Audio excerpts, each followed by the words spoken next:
Deonar dumping ग्राउंडची स्थिती पाहण्यासाठी गेलेल्या लोकशाही मराठीचे प्रतिनिधी भूषण शिंदे यांना नशेखोरांकडून अडवण्याचा आणि हल्ल्याचा प्रयत्न झाला। यावर प्रवीण दरेकर यांची प्रतिक्रिया येते, आपण पाहूयात। अशा प्रकारचं पत्रकारांची अडवणूक करणं, प्रतिबंध करणं योग्य नाही। आता तो एरिया प्रतिबंधित होता, तिथे जाण्यासाठी मनाई होती, मला त्याची कल्पना नाही। पण जर तो नशेखोर असेल, अशा प्रकारची लोक संवेदनशील ठिकाणी असतील तर ते चुकीचं आहे।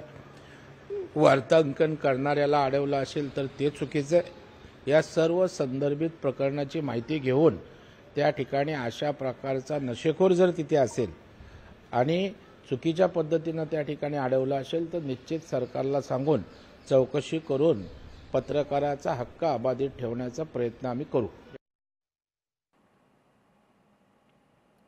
लोकशाही मराठीच्या प्रतिनिधीला या ठिकाणी वार्तांकन करण्यास रोखण्यात आलं होतं। देवनार डम्पिंग ग्राउंड या ठिकाणी आमचे लोकशाहीचे प्रतिनिधी भूषण शिंदे हे वार्तांकन करण्यास गेले होते, मात्र या ठिकाणी या नशेखोराकडून त्यांना रोखण्यात आलं, त्यांच्यावर हल्ला करण्याचा सुद्धा प्रयत्न झालेला आहे।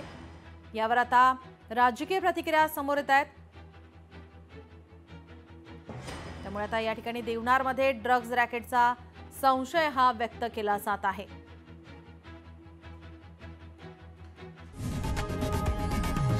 लोकशाही मराठी ऐका, पहा, जागरूक रहा।